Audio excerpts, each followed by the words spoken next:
Oh, hello. Welcome to today's video. We're going to be talking about the Nightlords, the Nemesis Claw kill team. We're going to go through my thoughts and feelings and a kill team rundown. The really short version is I'm really excited, actually, for these Nightlords. I think they look really cool, really fun. I'm looking forward to getting them on the table. But let's see why I think that. So, Nightlords. So we've got Infiltration, Recon, and Seek and Destroy. It's a great set of choices. Honestly, I assumed that they were just going to get Seek and Destroy. Like, when we think of, I guess Infiltration and Recon sneaking about, it kind of fits. But honestly, I think you're taking Seek and Destroy anyway, right? Because you want to be getting up there and killing people in close combat. Remember, I'm not very good at the game, so maybe I'm flawed. I know a lot of people really like Recon, and Recon can be quite easy to score. But my gut feeling is that you're going for Seek and Destroy. You've got to take a leader. Now, you've got a couple options, right? Bolt Pistol, Power Weapon, Bolt Pistol, Power Maul, Bolt Pistol, Power Fist, or Plasma Pistol and Nostrum and Chainblade. Talk about more of this when we look at the leader's card. You know, you're taking the Plasma Pistol and you're not going to feel that bad about it because the Nostrum and Chainblade's not awful. It's like, first of all, it looks wicked cool because it's like half a skeleton on a chainsword. And secondly, it is kind of tangibly better than a regular chainsword.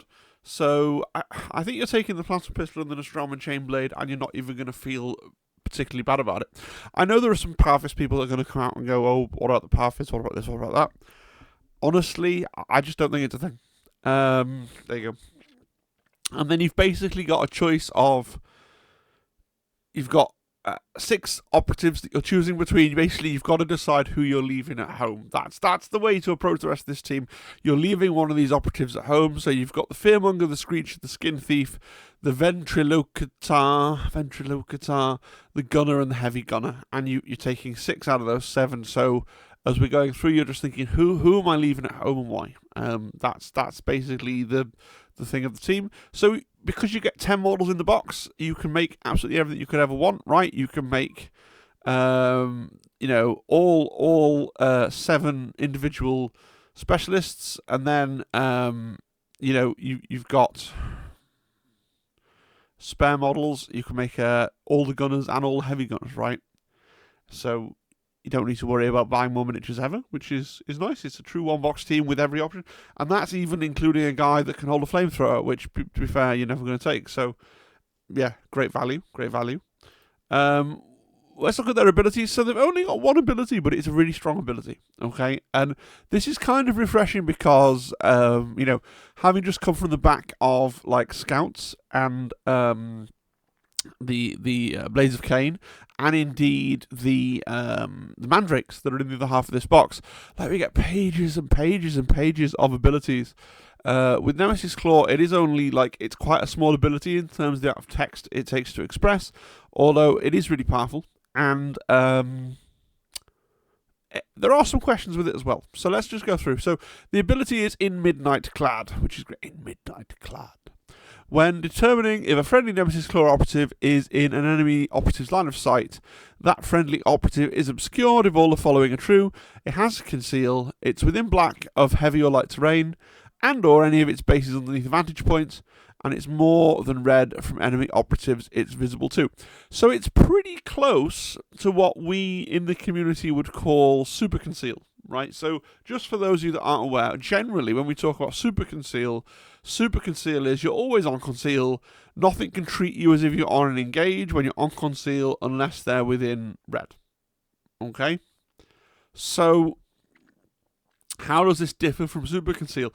It's better and it's worse, right? So the big reason why it's better than super conceal is that you only have to be within an inch of heavy or light terrain. So this is, if you imagine a barricade, okay, for super conceal, like traditional, like Gene Stealer's house, traditional super conceal, you'd have to be behind that barricade in cover from the light terrain, okay, on conceal, and then you couldn't be shot, okay? And even if someone's up on a vantage point, they can't shoot you. The Night Lord could actually be, just under an inch in front of the barricade, okay, and still would count as being obscured, because so you can actually be a little bit further forwards, all right? And on Into the Dark, it's insane, right? Because you're going to be within an inch of heavy or light of terrain most of the time on Into the Dark, right? Because you're on a 32mm base, so most of the time, if you're in a corridor at all, you're going to be within an inch of one of the walls, okay? I mean, I guess if you're right in the middle of a big open area, you might not be within an inch of a wall, but there's going to be so many places where you can be within an inch of that heavy or light terrain on Into the Dark. You basically can be obscured until you decide you want to be, or until they get to within red of you, or you decide you want to be, you decide that you want to be shot. You want to go loud. You want to engage, right? But so that's why it's much better than like traditional super conceal, because it doesn't just defend you from vantage points when you're behind cover, but just when you're vaguely near some cover, which is good. But it does mean that you're vulnerable to, and I've talked about this before in the context of Better Decima and the changes to line of sight over there. Like, Games Workshop have put in this growing stable of abilities. You know, it used to be just the Vet Guard Spotter, and we're talking about the Vet Guard Spotter, we're talking about the Crouch Sniper, we're talking about the Auspex in Kazakin, we're talking about nearly everyone in the Phobos team if they decide to skew into the guys that can ignore obscuring. Like, there's a lot of rules out there that can ignore obscuring. So, you know, if you come up against a team that has that ability, and I think quite a lot of teams, I think the Votan have a guy that can ignore obscuring. I think most teams now have a way to get one guy to get a shot without obscuring, and then there's a fair few out there that can have multiple. And you've got to try and think about as well, like with crew, it's easier to play around if it's because it's just that sniper. That sniper's probably not going to one-hit kill a Space Marine. But if you think about some of the others where they can put it onto another, they can put it onto a plasma gun or a melter gun or something, and then that's a little bit more worrying for you. So just be aware of that. Like, you'll come into some matchups where the enemy has no ability to remove obscuring, and you'll be like, this is an amazing ability, this is so thoroughly broken, it's brilliant, it's amazing, I'm having a really nice time. And then you come up against other teams that do just have some ability to turn that off, which is a thing.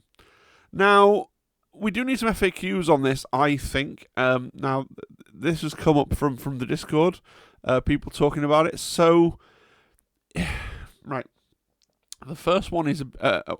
these are both really weird to talk about, but let's talk about the first one. So, if you look at the rules for a vantage point, vantage points treat you as being on engage for the purposes of a shooting attack when you're in cover behind light terrain or from another operative, right? So does this mean that, like, rules as written, if your Nightlord is behind a barricade, on conceal, more than red from your enemy operative, so it is obscured by a midnight cloud, but your opponent is on a vantage point, and they then treat you as being on engage because you're in cover from light terrain,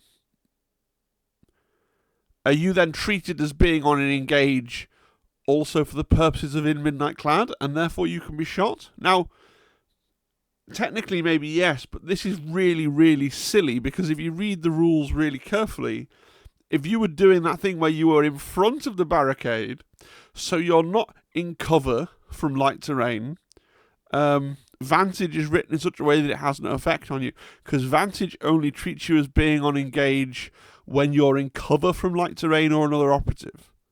But you don't have to be in cover from light terrain, you just have to be within an inch of it for Midnight Cloud to kick in. So, technically you could argue this. I think arguing this makes you, you're being silly, and you probably shouldn't try and argue it. And similarly, and again, I'd be interested, I love people's thoughts in the comments on this. Similarly, if you're on a vantage point, now don't think of an Octarius vantage point for a minute, because that's going to slightly complicate things. Just think of a Beta Decima. Beta Decima is the best example. Standing on a Beta Decima thing, so you've got no cover on the top, okay, but you're standing on the vantage point, or even better, a Miniatorium container, right? You've got no cover on the top, you're standing on the vantage point. You're within an inch vertically, right, of the heavy terrain. the legs on the. Even if we say that the floor, if you look at the rules and you think, okay, well the floor doesn't count as anything. Even if we ignore the floor, if you're within an inch vertically of the leg on the better decimal terrain, or on a container where you're within an inch of the whole thing, then and obviously on Octarius you've got the battlements, which is light terrain that you can be within an inch of, and then that's a little bit more reasonable. Because maybe then you should be on conceal. But the better decimal is really interesting. Like, are you then protected by a midnight clad while standing on top of what is basically a bald platform? Because you're within an inch of the leg? Again, I think technically yes, but I think trying to make it work that way is also very silly. So my answer to both these bullet points is yes, but we probably shouldn't play it that way. One of them benefits the Nightlords, and one of them is a negative for the Nightlords. I think it probably needs an FAQ. I would say the FAQ ought to say that Vantage doesn't affect in Midnight Clad at all, right? But likewise that you can't measure to heavy terrain that's beneath you. I think that's dumb. Let me know what you think in the comments. I think those are two potentially interesting little things, but it's weird because people have a go at Games Workshop before writing their rules and making them too verbose, and then if they don't make them sufficiently verbose, other people instantly pick these funny little holes in them, and it's like, what world do you want to live in? I'm not reviewing the Mandrakes today, but oh my gosh, some of the Mandrake rules are like essays, so it's just bears thinking about. Let me know in the comments what you think about those two rules interactions that I've just listed down there. Right, let's listen to the stats. There's the strategic ploys. So, 4 strategic ploys. I think we've seen most of these in the Warhammer Plus Battle Report, to be fair. So, we've got Prey Sight. Until the end of the turning point, when determining line of sight for each friendly Nemesis Claw operative, enemy operatives within red of it are treated as having an engage order unless they're in cover from heavy terrain. So, you're not going to be doing this much shooting, okay, but you are certainly going to have a gunner or a heavy gunner, depending on which way you choose to go. So you're going to have at least one guy that's good at shooting, right? So it may be that you can see a situation where this is really going to help you, okay? Obviously, it's within red, so you need to be moving that gunner or that heavy gunner up, okay, to potentially make use of this. So this is one of those ploys that in another team, this would be absolutely absurd. In Nightlords, just because of how few good guns that we have, like literally you're probably going to... You might have both if you decide to drop one of the other specialists. You might have both a gunner and a heavy gunner. So you might have 2 good guns, and you've got the plasma pistol on the leader, so potentially a maximum of like 3 good guns. So you definitely might get some use out of this, but I can also see entire games where you're not going to use Prey Sight. Then we've got Nightmare Manifest, so 1 CP. Until the end of the turning point, friendly Nemesis Claw operatives can perform 2 fight actions during their activation, or 2 shoot actions during their activation if a bolt weapon is selected for at least one of those shooting attacks. A bolt weapon is a ranged weapon with the word bolt in its name, e.g. bolt gun, heavy bolter, etc. So you've got Bolter Disco and Fight Twice on 1 ploy, which is pretty good. You aren't Intercession, so you aren't going to have piles of bolters. So if it was just Bolter Disco, you'd never pay for it. But the fact that you can get Bolter Disco as a kind of side benefit, if you want to fight twice, as we'll see later on, they've got an option for a heavy bolter on the heavy gunner. So like maybe you take the heavy bolter over the missile launcher because you think you're going to use Nightmare Manifest to get a double fight action somewhere else, and then it's like, oh well, I've used that. Then I'll have double shot in my heavy bolter. Potentially. We'll talk about more about that when we talk about the heavy gunner, to be fair. The Black Hunt. So the Black Hunt is 1 CP. Until the end of the turning point, each time a friendly Nemesis Claw operative fights in combat or makes a shooting attack against an enemy operative that has less than its starting number of wounds remaining at the start of the combat or shooting attack, in the roll attack dice step of the combat or shooting attack, you re-roll one of your attack dice. Now, by itself, that's quite lame as a ploy, because other teams get the option, like if you're Intercession, you could just spend a CP to re-roll one of your attack dice in combat. Now, it's combat or a shooting attack, which is quite nice, okay? But it has this thing of, they have to have lost some of their wounds, they have to have been chipped down. And you're thinking, well, that situation might be a turning point 3, turning point 4 thing. Then you read the next one, right? We have come for you, which is, I think you're using this turning point 2, turning point 3, and turning point 4, like every game. I think it's really that quite good. You're probably not using it turning point 1 because you're sneaking forward on conceal and trying just to get position and stuff.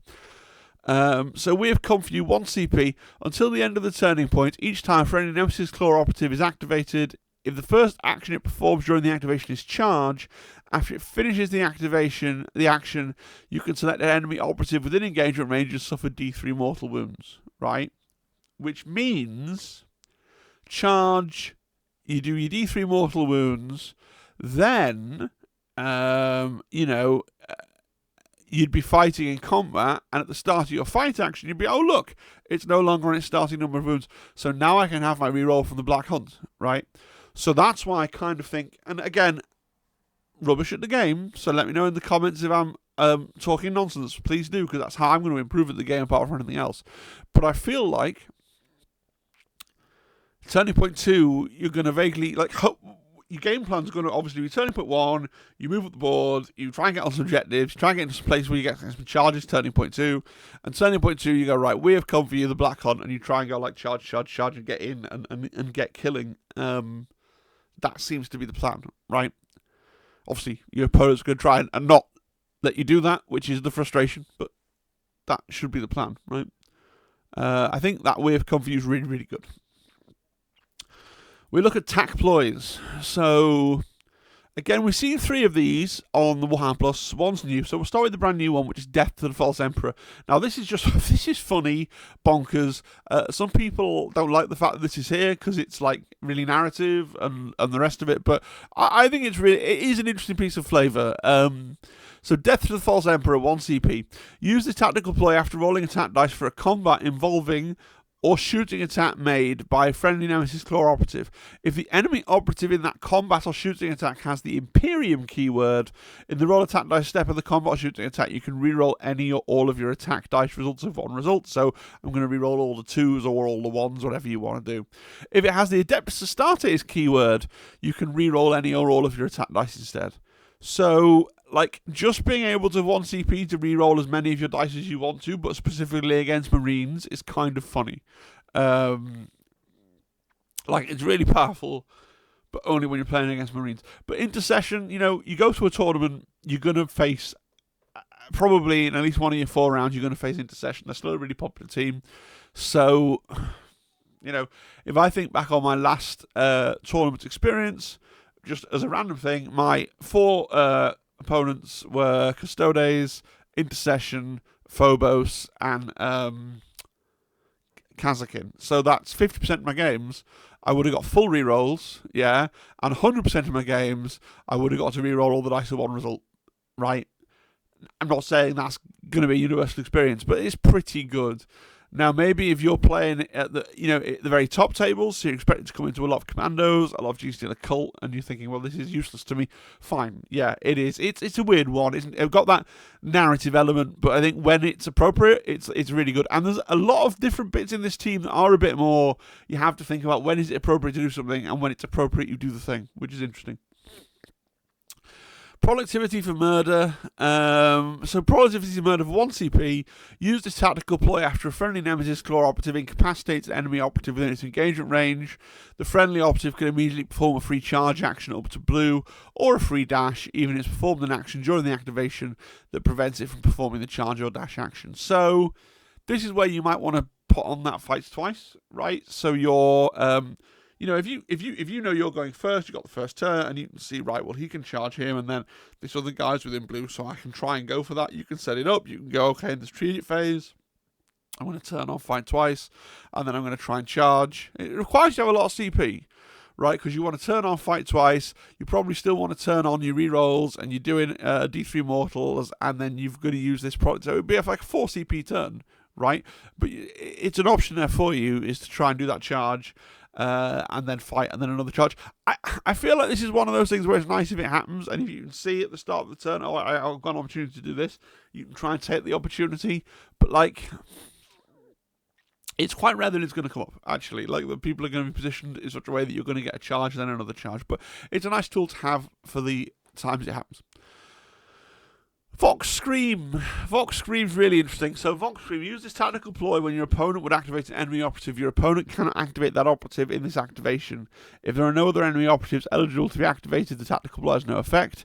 It costs 1 additional command point for each previous time you've used it during the battle, e.g. 1 CP for the first time you would use it, 2 CP for the second time. So this is for where you've got one of those situations where you've got a Mexican standoff, you know, where as happens quite a lot in Kill Team, where, you know, whoever gets the first turn is going to kill a guy, right? That happens quite a lot, at least to me. And so this is a way of going, well, he may have the first turn, but he's not going to get to occupy, he's not going to get to activate this key piece. I'm going to get to go first in this exchange. Now, if you're playing against a really good player, like most of the time I'm playing against Zimbad's really good at the game, so he will try and like bait this out or set up a situation where he has 2 guys, you know, where he would like have a guy that wants to do something or another guy that wants to do something to give himself the option, or because he's got quite a good poker face, he'd like pick the guy that he doesn't want to do and wait to see if I Vox Scream and then go, okay, cool, and then go for the other guy that's actually the biggest. So you have to be careful, especially if Nightlords become like a big feature in the meta. Lots of people are playing them. That means lots of people will know their tricks and they'll sort of revise what they can do and how to beat them. You know, people are going to try and bait this out, but I don't think it's as good for that reason. As a lot of people have been saying, like, oh, you're definitely going to use every turn, even in turn 3 when you're paying like 4 CP for it, you're definitely going to use it, blah, blah, blah. Like, I don't think it's that good. I don't think, unlike, like, I really think we have come for you. Like, I really think you can build, that's a strategic ploy that you're doing and you're expecting to get something from because you're just getting extra damage on the charge every time you charge. I think that's something that you can build like ahead of time a strategy for. I think Vox Scream is one of those things that, like, for most of the ploys, you have to just be reactive to it and go, well, if I get a situation where this will help me, that's nice, but I'm not going to come in with a plan saying, I'm going to use this every turn, I'm going to use this every turn. If you get into that kind of thinking where you're getting far, I made these mistakes myself, right? This is me speaking with the experience of like 2.5 years of getting my ass kicked at this game. If you go into that with that mindset of I'm going to do this, going to do this, going to do this, like a flowchart, right? As soon as you've got this flowchart in your head, like a computer program, as soon as your opponent does some mad thing that you couldn't think was going to happen, you're like, oh, like, I don't have a plan, I don't have a contingency plan, I'll just move over there, and then you lose the game, right? So be aware that it's there. Know that you can use it, but don't go in, like, there's a lot of the other content creators out there like, oh yeah, you're going to use this all 3 turns, but it's really good, really broken, good enough. Like, I don't quite buy it. There are some things you can plan around. Like I said, we've come for you, I will plan around, but this, nah, not so much. Yeah. Finally, Out of the Darkness. So this is an interesting one. 1 CP, uses tactical ploy at the end of the scouting step. 1 friendly Nemesis claw operative wholly within your drop zone can perform a free null move up to 2 circlers that can fly. So powerful on, especially in season 1. I think if you're like on a corner deployment and you guys are quite mashed in together, and it will let you spread out and lets you get spread out to places where you can still be benefiting from in Midnight Clan, right? I think it's going to be really good. It can be quite useful on some Into the Dark layouts, but remember that you can't open doors, right? So it's just going to push you up to the line of the wall, so depending on the map layout. And on better Decima, depending on how, like, if people decide, and I think it would be insane, if people decide that you can benefit from on Midnight Cloud when you're standing on one of those better Decima vantage points, because you're within an inch of the heavy terrain that's directly below you, then this is mental, and you should just fly your guys onto because you're getting the fly part of the move. So you just go, oh, I'm up on here now. What are you going to do about it, right? But I don't think that's going to be the way we play that, so it's probably fine. But it is cool, and of course it does have the thing where you can spam it multiple times if that's what you wanted to do. But of course, all these other things I said that you want to do with your CP, you're going to have to bear it in mind. If you go, oh, I'm going to do Out of the Darkness 3 times, that's cool.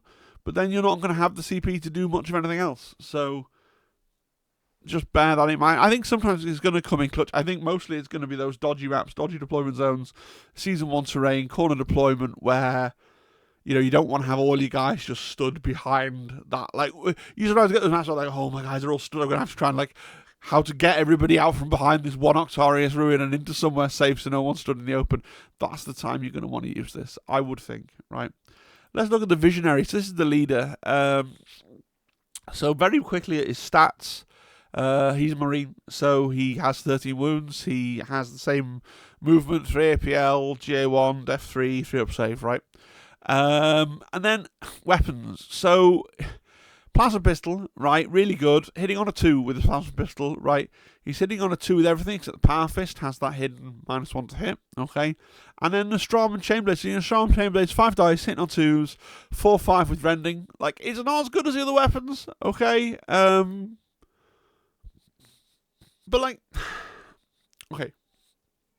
There are people, I know there are people, because they've said it on the Discord and stuff, like, the Powerfish, though, because that crit of a 7, plus the fact that you can do D3 mortals, like, that is tempting, because you can charge in, you can do your 1 mortal wound, at least, from your D3 mortal wounds, and then you're looking for that crit of an 8, and it is very seductive, like, I can crit for an 8, and then I've killed an 8 wound Kazakin, or one of the other, like, millions of 8 wound guys, and I think it depends a lot on your meta, doesn't it? If you play against a lot of 8 wound models, the idea of getting to move in and charge and do that 1-hit crit, like with that, is really satisfying. But plasma pistol, though, like, you're going to do what? I think it's 10. No, it's 2 up, so it's going to be more than 10. It's more like 12 wounds with a plasma pistol at 2 up, isn't it? So that's going to kill a Marine, right? With a supercharged plasma pistol shot for odds on hitting on 2s. So I don't know. I certainly will be going for the plasma pistol and the Strom and Chainblade without thinking that much more deeply about it. Because I want it, not even because the plasma pistol's that good, because I want to use the Nostrum and Chainblade component because it looks amazing. Like, it's like half a skeleton on a chainsword, right? And that's cool.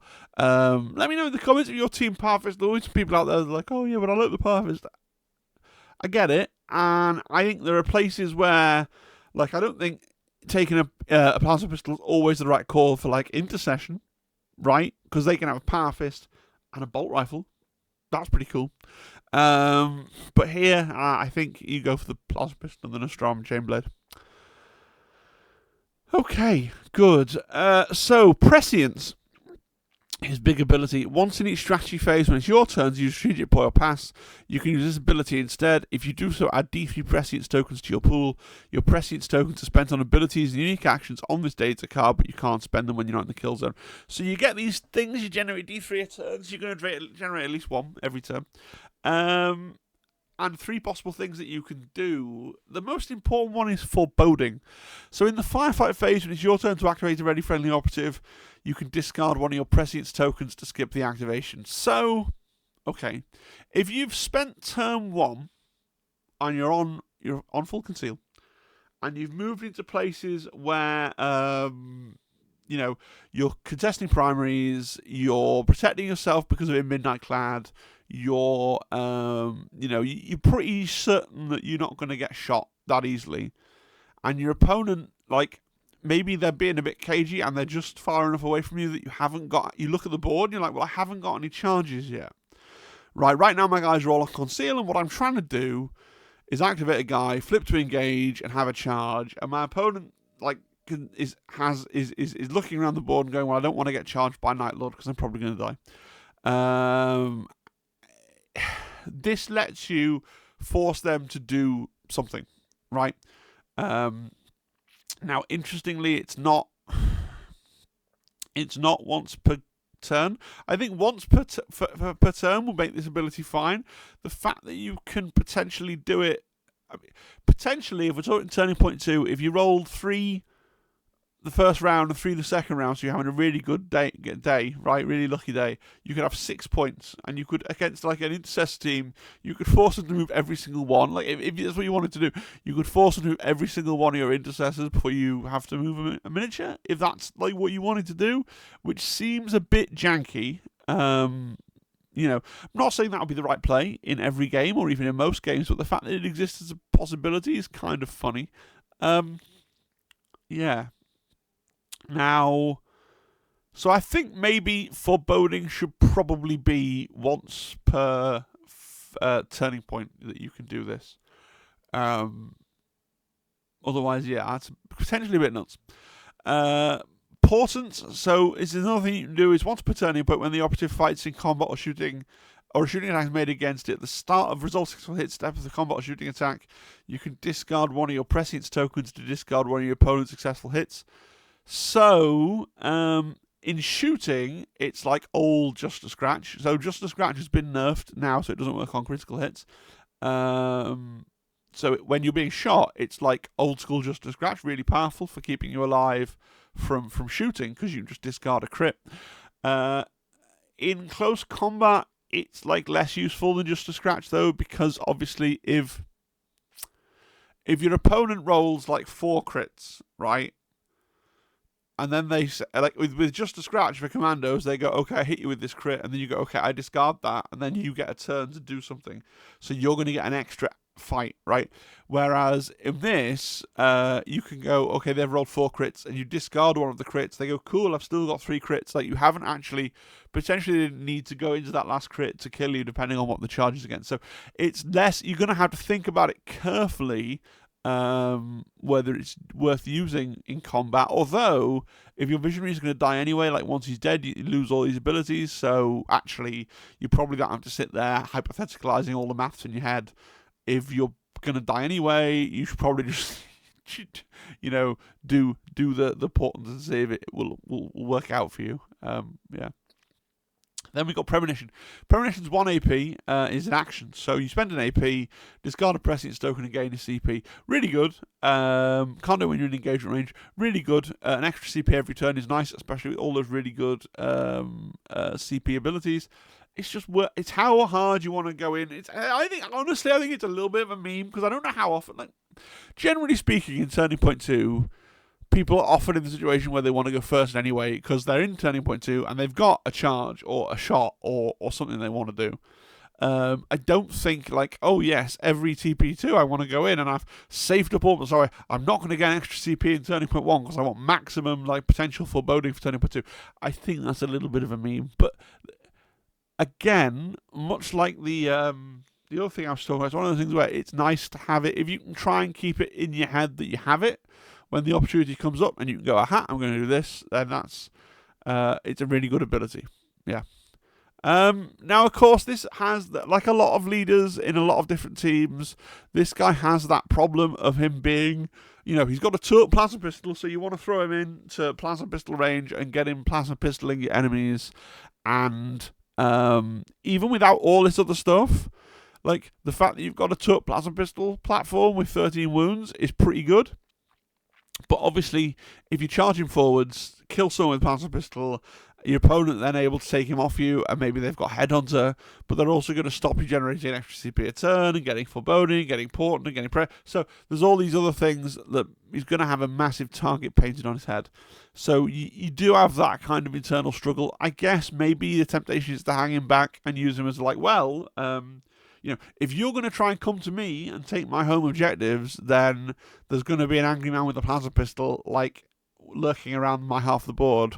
But if they don't come for him, then they're not claiming Headhunter, and you're just going to sit there generating CP and milling their activations all game. So, yeah, he's an interesting piece for sure. The Fearmonger.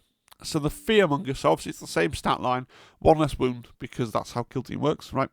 He's got the scoped bolt pistol, which is a funny way of saying he's got a bolter that gains lethal 5 up when people are within red. Essentially, it's not the most exciting gun in the game, but it is a bolt weapon, so it is going to get to shoot twice, potentially, if you've turned on the shoot bolt weapons twice and fight twice thing.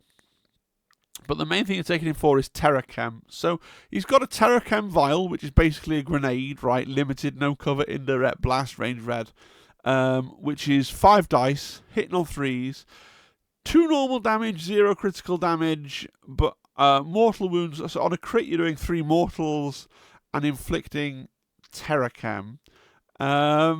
So, like, first of all, that's not bad just as a grenade itself, because you're rolling 5 dice. You know, you're going to get a fair few. You're hoping to get a crit. If you don't get a crit, the whole thing's been kind of pointless. But on a 5 dice, you probably will get a crit, right? And you might even kill somebody outright with especially if they give you a decent clump of soldiers for your blast. You may even kill someone outright, but the main thing you're going to do is put this Terrachem on people. So Terrachem, each time the operative fights in combat or makes a shooting attack with this weapon, in the resolve successful hit step of the combat or shooting attack, the first time you resolve a crit, the enemy operative gains a Terrachem token until the end of the battle if they don't already have one. So, first 2 things to learn about Terrachem is that you can never get rid of your Terrachem token. If you have a Terrachem token, that's it, you're stuffed. But secondly, they don't stack. You can't ever have more than 1 Terrachem token, right? And if you have a Terrachem token, it basically means in the ready operative step of the initiative phase, enemy operatives with Terrachem suffer D3 mortal wounds. Okay? You roll separately for each operative. These persist even if the Fearmonger's been killed. You've killed the poisoner, that's cool, you're still poisoned, makes sense, right? Tainted Blade is his melee weapon, so 5 dice, hitting on 3s, 3-5, and then those crits will also do the Terrachem. And finally, he's got Poison Objective. So Poison Objective is 1 action point, and basically you can select an objective marker that you control that doesn't have a Terrachem token. It gains a Terrachem token, and the first time an enemy operative without Terrachem moves within white of the objective, it suffers D3 mortal wounds straight away, and it gains the Terrachem token till the end of the battle. Things I like about this, there's no limit to the number of objectives that you can poison. You can go and poison as many objectives as you can get to, which is pretty cool.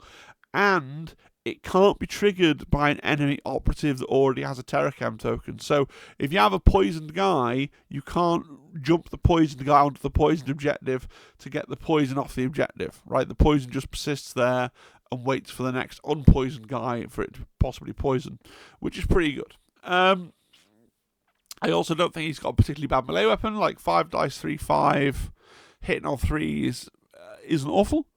I think this model is funny in that I think he's going to be a really effective bully against 8 wounds and less teams, right? Because if you have 8 wounds, you're suddenly really concerned about the proposition of taking D3 mortals every single turn. And also you might die to the Terrachem vial. Also you're more worried about the Tainted Blade. I think against like elite teams, like there's a danger that you're going to go, oh, you've got Terrachem now, Mr. like Custode, and the Custode is going to go, yes, and, right? Oh, no. Because they got just that many more wounds. Or you've got Terrachem now, Mr. Intercessor, the Intercessor's going to be like, yes, and, like, obviously, it's still okay, but obviously I think this guy, maybe it's something to think about when you're picking your team. Maybe if you're going into, especially I would say, Intercession or Compendium Custodes, or potentially Justian, you're going to think, actually, is the Fearmonger going to achieve that much? If I poison an objective, is the Intercessor just going to walk onto it and go, cool, I take the poison into myself, claim the objective, get the points, and then don't really care. Always possible. So, but on the other hand, I think he's really going to bully lower wound teams. So, pretty cool operative. So we got a gunner. Gunner does gunner things. Why am I going to talk about the gunner? I'm going to talk about the gunner a little bit because everybody and their dogs are like, oh yeah, plasma guns are obviously the best, and you should. First of all, to be very clear, you should never take a flamer. It's pointless. Pretend it's not on there. Melter guns though. Everybody tells me that I'm wrong, and everybody kind of half convinces me that maybe I am wrong. But like a plasma gun, if I've done the maths halfway right, like a plasma gun, if you shoot someone with a high power plasma gun, your likely outcome against something with an armor save of 3+ is that you're going to do 10 wounds, right? You shouldn't actually expect to kill a Space Marine with one shot from a plasma gun. You might. You've got a decent chance, right? But you shouldn't actually super expect it. Different if you're a plasma pistol with a tub, right? Different thing. But on a 3-up, 5.6, AP2, hot, supercharge, you shouldn't necessarily expect to, unless you're going to spend a CP doing a reroll. Yeah, potentially then with the reroll, you probably kill a Marine. And that's usually, you go, okay, well, I'm going to plasma, and I'm going to have the reroll, I'm going to spend CP, and blah, blah, blah, blah. Meltagun is going to kill a Space Marine. Right? Meltagun's going to kill a Space Marine without needing a CP. Meltagun's going to kill a Space Marine without exposing you to the risk of gets hot. Right? Meltagun is going to be better against Harlequins or Thousand Suns or anything else that has quite a lot of invulnerable saves, because it's going to push those mortals through regardless of what's happening with the invulnerable saves. Right? Meltagun is going to synergize with the idea that you have a ploy that means that when you're within red, you can ignore, you can flip someone over to engage if they're behind light cover, right? I understand that being able to shoot people at, infinite range is a really big deal, and that everybody's decided that the plasma gun is an auto pick. But and it's worth saying, if you're playing against an 8-wound team, yeah, take a plasma gun. If you're playing against the majority of team, the only time I'm thinking Meltagun, right, is if you're playing if you're playing into Marines or better in terms of wounds. So you're playing into something that has 11 plus wounds, maybe you take a Meltagun. Or if you're playing into something with invulnerable saves, maybe you take a Meltagun, right? If you're playing into the dark, how much shooting outside red happens into the dark? Consider the Meltagun. I just think the Meltagun, people dismiss it too quickly, right? I think everybody's decided, maybe my maths is wrong. I just put the things into the kill team calculator that's going around, and I went, well, if I've got plasma gun high power, how many, what's my expected chance to kill a Marine with a 3-up armor save thing? And it's not that great, right? Whereas with a Meltagun, it's pretty good. So, Meltagun. And obviously, you've got CP rerolls as well, and if you're going to always invest a CP in rerolling one of the dice in your plasma gun, fine, but then I like Meltaguns. I think they're cool, I think they're thematic and fit the theme, and I think actually it's justifiable in the rules as well, perhaps. Tell me in the comments why I'm wrong. That's, nothing breeds engagement like being confidently wrong on the internet. And it's like, oh, Phil thinks a Meltagun is sometimes the right choice. Oh, we big plasma gun's going to come for you, Phil. It's a thing. Heavy gunner.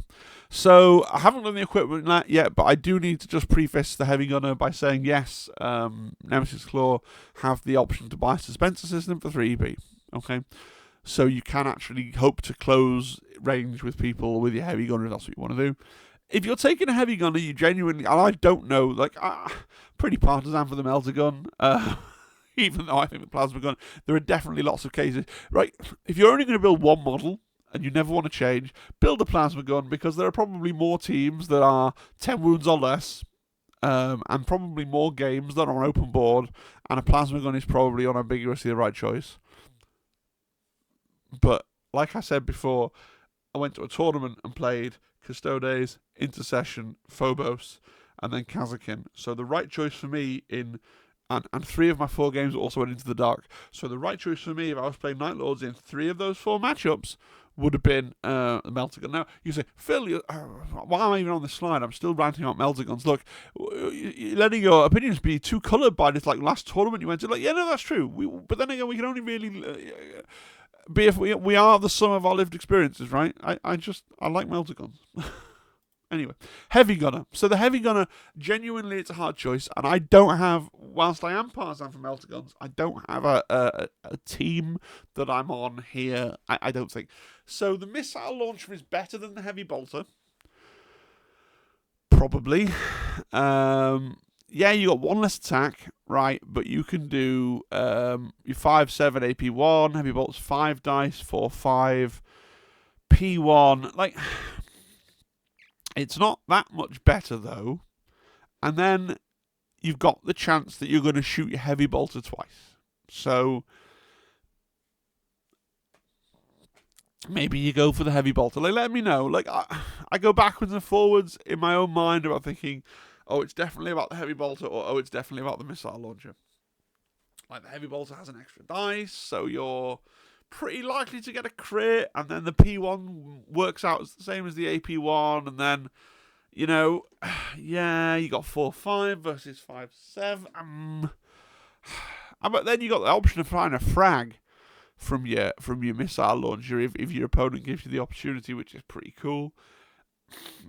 Let me know in the comments, team heavy bolter or team missile launcher. I think at the moment in this second, I think I would play heavy. But I don't even know, because the trouble is, if you have a heavy bolter, are you going to be tempted to waste command points getting bolter disco when you don't have any fights twice opportunities on the board at the same time, and then you use up command points that would have been better used elsewhere, right? Whereas just like my argument was before with the plasma gun, needing a command point for a reroll to reliably kill a marine in one shot, okay? If what we're saying is the heavy bolt is only good when you feed it a command point, why not take a missile? See, I've reconvinced myself while speaking. Why not take a missile launcher that's always going to be good without having to have a ploy active? Let me know in the comments your thoughts, right? Screecher. So, wow. This guy's really cool. So he has lightning claws. Lightning claws go 5 dice, hitting on 3s, 4-5, lethal 5 up, relentless. There was no other text on this card, he'd still be pretty good, right? Like, that's pretty good. Abilities. While his operative is within blue of an enemy operative, worsen his ballistic skill and weapon skill of its weapons by 1, not cumulative with being injured. So he's a better screamer than a Howling Banshee. Right? Because Howling Banshees get an ability like this, but only works on the turn when they're doing the fight action. He just does it naturally, even if they're fighting you, or even if you're just near him, right? It's just an aura that he has. So, against a lot of things, then you're hitting on 4s, and that makes a big difference. Hitting on 3s versus hitting on 4s. That's pretty cool, right? And then he's got appetite for cruelty. So each time the operative fights in combat as the active operative, if the target has less than its starting number of wounds remaining at the start of the combat, this operative's lightning claws gain lethal 4 instead of lethal 5. Oh, well, how often are you going to be charging something that's got less than its starting number of wounds? Oh, all the time, right? Because you've turned on We Have Come For You, and you're going to do D3 mortal wounds on the charge. So actually then it turns out that actually every time that you charge somebody, you're on lethal 4 up, which is like pretty good. Not potentially, not really so much because of the extra points of damage, but just because, hey, now I've got like 3 crits from my 5 dice. So now, good luck parrying me out, guys. Right? That's pretty good. Love me a Screecher. Not as much as I love the Skin Thief. The Skin Thief is just, let's just pause a moment and fully absorb as humans that this model is called the Skin Thief. Of all the names they could have given him, right? Like, he is the complete contrast to the ventrillo, which I think has a stupid name, right? Like, that's the wrong side of the grim dirt line. This guy's called a Skin Thief. That just makes me smile. It's amazing. Hello, my profession is Skin Thief. Right? It's not trying too hard. It's not trying to be really edgy. It hasn't got loads of superfluous K's in there. It's a Skin Thief. What does it do? It takes your skin and puts it on the outside of its armour so that you've got no skin and you're just a pile of blood and muscles on the floor, and he's got some nice decoration on the outside of his armour. His entire MO is in his name. He's going to steal your skin. Love it. Best model on the team, never leave home without it, just on name alone. Good. He's got a bolt pistol. Which is obviously more intelligent than the Screamer, who didn't have a bolt pistol. He's got a bolt pistol. Hooray! Maybe he'll shoot it twice. Okay, very unlikely, but it's possible. But more importantly, he has an Nostraman Chainglaive. Rolls 5 dice, hits on 3s, does 4-6. It's pretty cool, right? It's not like the best in the world because it's like basically it's a power sword, but it doesn't have lethal 5 up, which is what I mean. Power sword's really great, but it does have rending. Rending's pretty good, right? It has Reap 1, which might potentially come up once in a blue moon, okay? But still, it's a pretty good weapon, right? Then he's got some abilities. Flay them alive. Once per turning point, when this operative incapacitates an enemy operative within its engagement range, select one other enemy operative visible to him within red of this operative, of the incapacitated enemy, or the within red of this operative or the incapacitated enemy operative.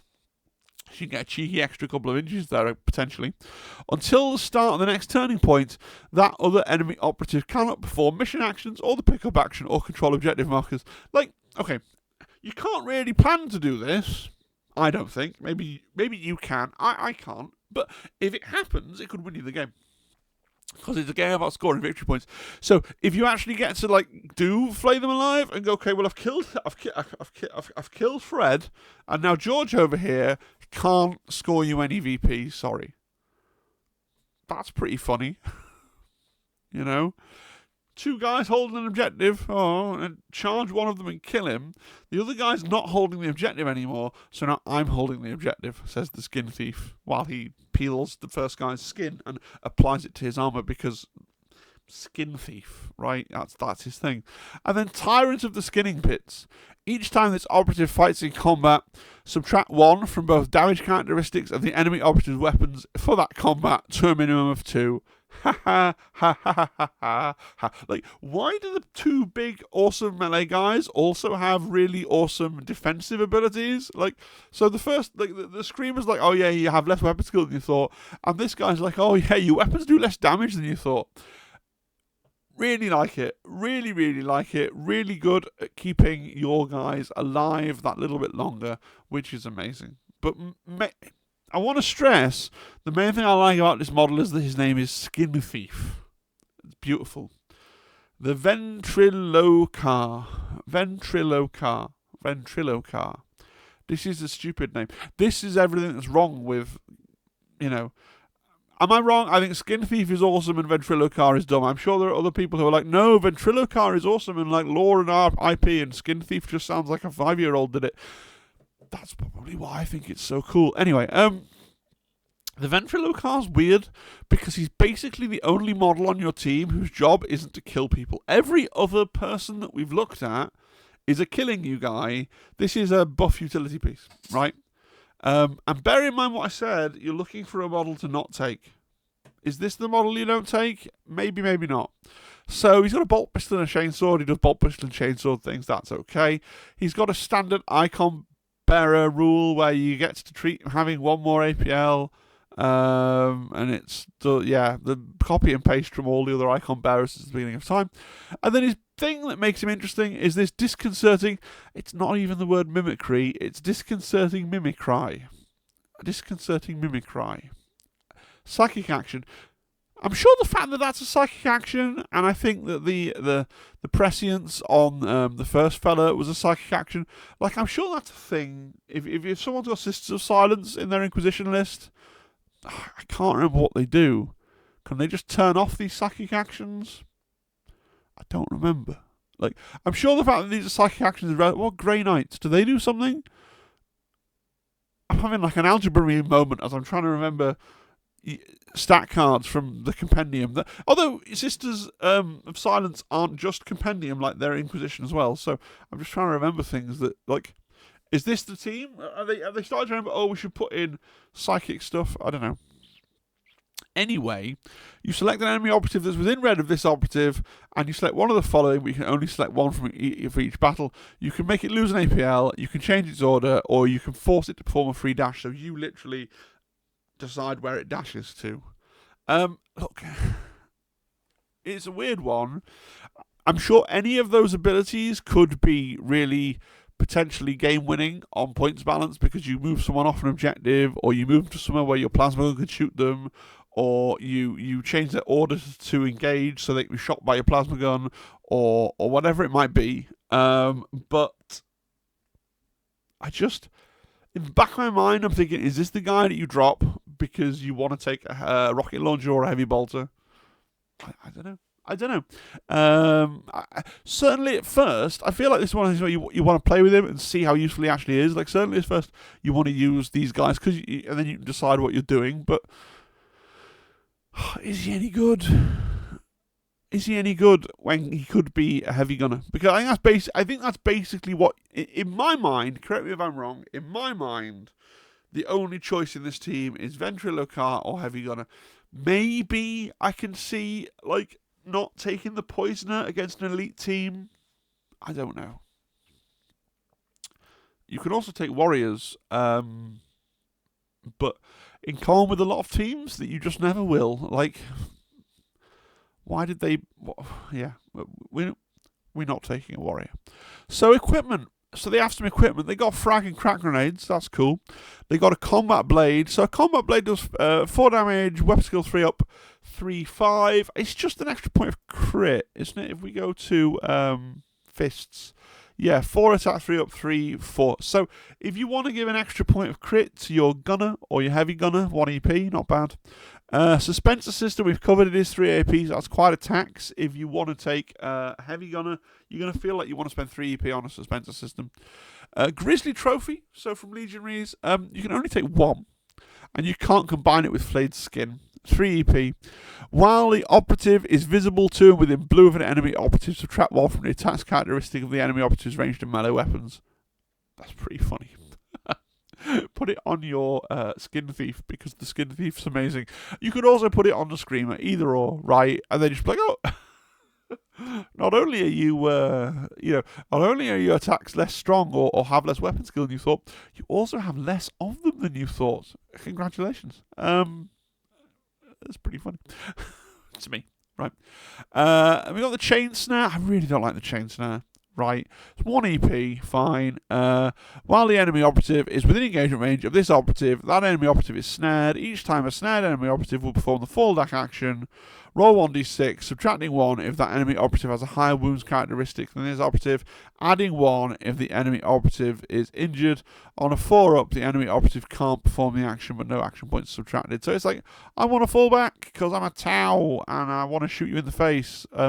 But falling back is 2 of my... I want to fall back so my friend can shoot you in the face. Like, maybe it's just me. Falling back doesn't happen that often. Like, Marines fall back from you occasionally, so they can fall back for 2 EP and this will shoot you.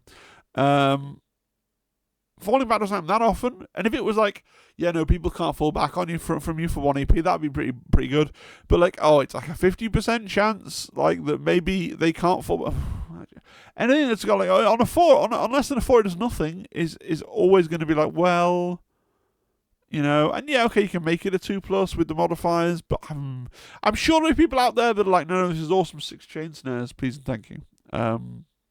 Personally, I like flayed skin for my guys. It saddens me. You're going to see some lists in a minute that the Skin Thief doesn't, in the sample list that I came up with, doesn't have any flayed skin, when clearly the Skin Thief has all the flayed skin. But I think the thing is that the Skin Thief is not yet replete with flayed skin at the start of the game, hence his, although the model has flayed skin on, I understand, but hence his desire to go forth and remove your skin and place it on his body, because he has flayed skin envy, because you've purchased the flayed skin equipment for other people on the team, whereas he has to carry the Grizzly trophy.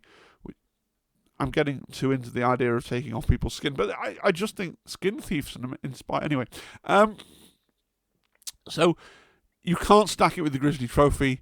While this operative is visible to within blue of an enemy operative, your opponent can't reroll any attack or defense dice. I mean, this cripples, like...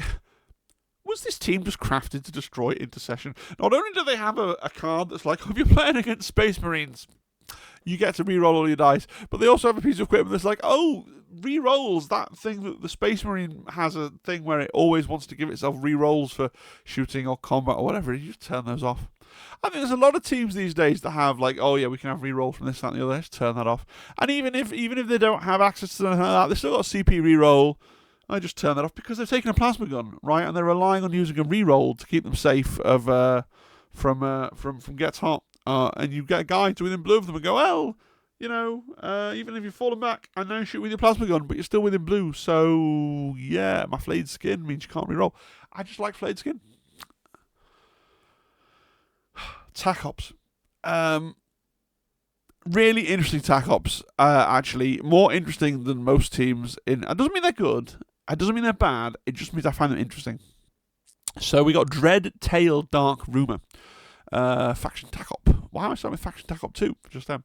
Reveal this tack up at the end of the battle. If a friendly Nemesis Claw operative is within red of your opponent's kill zone edge, you score 1 VP. If a friendly Nemesis Claw operative is within red of an enemy operative, you score 1 VP. So, I said, and I've said before on the Discord, like, this is a good thing, but it does have this like annoying thing where you got to mess around and make sure you don't table your opponent. You got to keep that last guy alive. And then somebody else that doesn't go to tournaments very often was like, "Do you? Like, surely if you've tabled them, you've won anyway." And it's like, yeah. I suppose it depends. If you are, if you mainly play in your house, play kitchen table, and then all you actually care about is the binary: have I won or have I lost? Then actually, this is much better because if you've tabled them, you've won anyway, probably. So why do you care? And if you're, whereas it can help you eke out an extra VP and potentially win when you haven't tabled them. But if you go to a lot of events, like, and I'm always going to be a big advocate. I love tournaments. I would go to a tournament every month if people would run a tournament every month, just because you get to go to a place and play 4 or 5 games of Kill Team, right? Not because I think I'm going to win. Like, it'd be nice to not come dead last. That's happened before, though, and I still had a great time. But I like a lot of tournaments. I think it's almost rude in a tournament setting not to try and maximise your, even if you're losing, to not try and maximise how many points you can score, because the way I see it is someone's paid, gone off on a tangent, but whatever, we've been talking for over an hour at this point, so, if someone's paid to go and have 4 games of Kill Team, and you get to the end of turning point 2, and you go, you've won, I concede, like, if you're sitting around at a club or at your mate's house and that happens, then you can go, okay, cool, and you can go for a beer or order some pizza or re-rack and have another game of Kill Team or break out the Xbox or whatever, and it might be the polite thing to do is actually to end the game quickly if no one's going to enjoy the last bit of it. But at a tournament, if you concede, you basically consign you and your opponent to then spending an hour or half an hour or 40 minutes, whatever it is, sitting, right? And that person hasn't had the fun of a whole, like, your job at a tournament really, I think, is to entertain 4 other people. But everybody, it's not just service, because the people that you're playing against are doing the same thing for you. Like, part of your job is to provide fun and entertainment for these 4 strangers. And so I think I get into the mindset of always trying to maximise. I promise I'm getting back to tack up in a second. I get into the mindset that you're always trying to maximise how many points that you can score, even if you're losing. And so even when I'm playing against Zimbad, because it'd be pretty shit for him if every game we played, we got like halfway through the game and I was like, "Oh, you've won again, Zim, off you go. I'll drive you home now." Always try and play it through to the end and maximise points. So from that maximising points mindset, if that's where you also are, this is a bit of a weird faction tack up. I hope that was the long way around. I hope it made sense. Let's look at the others. So Terror, really, really interesting, this one.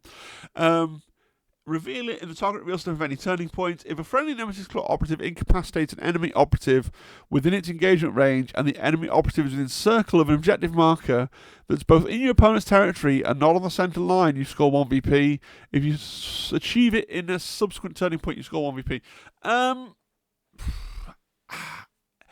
This is probably really very good, because probably your fight, if you're not managing to fight them on the objective points on their half of the table as this team, then you probably aren't winning anyway. Do you know, if you're fighting defensively in your half of the table as this team, you probably aren't winning anyway. So this is one of those tack ops that if you were going to win the game anyway, you should be scoring this tack op, I would say. Now, there is the thing where, I guess, if you're not playing loot, then, are they, like, you sometimes see these games, like, and actually the Warhammer TV game did this, didn't it, where, you go into their half, if you're playing capture or something, you go into their half and take their objectives, and they go into your half and take your objectives, and then you just both sort of turn around and go, huh? So you do get games like that sometimes as well, where both parties are playing really aggressively, and they just kind of pass each other. Because obviously only on loot, now, only in a third of games does your opponent actually have any incentive to hang a guy around on the objective, right? And in a third of the games, they may never be on the objective because they go forward, they tap them and they move off them. But yeah, interesting one. And then Hunt the Weak. So Hunt the Week's really interesting as well. If a friendly Nemesis Claw operative incapacitates an enemy operative within its engagement range that has an unmodified wounds characteristic of 7, and the enemy operative is more than red from all other enemy operatives, you score 1 VP. If you achieve it again in a subsequent turning point, you score 1 VP. So, like, what's 7 wounds? It's Vanguard, Novitiates, Wormblade? Because they buffed nearly everybody to 8, didn't they? Bloodied? I'm sure I'm missing at least one more that's 7 wounds. Like, I think this might be an auto take against Novitiates, because they're a 7 wound, 10 model team. And the 10 model thing is relevant because it means that they like to be a bit more spread out. I think when they're fighting against one of these 14 model teams, Chaos Cults are 7 wounds as well, aren't they? If fighting against one of these 14 model teams, it's probably more likely that just by accident they're going to have somebody within red of somebody else most of the time. Now, obviously, if you kill people and you keep killing people, the number of things will go down. I think you always want to consider this, again, if you're fighting against one of those 7 wound teams. There just aren't that many of them anymore. Be interesting if this was 8. If it was 8, it would be really good. If it worked on those 8 wound teams, all those newly buffed 8 wound teams. But with it being 7, when it's appropriate for your matchup, it might be what you want to pick. As a generic pick, maybe I would go for Soterra, and then I'd be looking for Robin, Ransack, and Rout. I think Robin, Ransack, and Rout are like the no-brainer choices with this team. Let me know in the comments if you disagree. Maybe I'm going to go for Soterra, maybe I'm going to go for Dreadtail, Dark Room, and I can't decide. Right? And Robin, Ransack, and Rout. A simple list. So this is what I think I will play with, because these are going to be my next.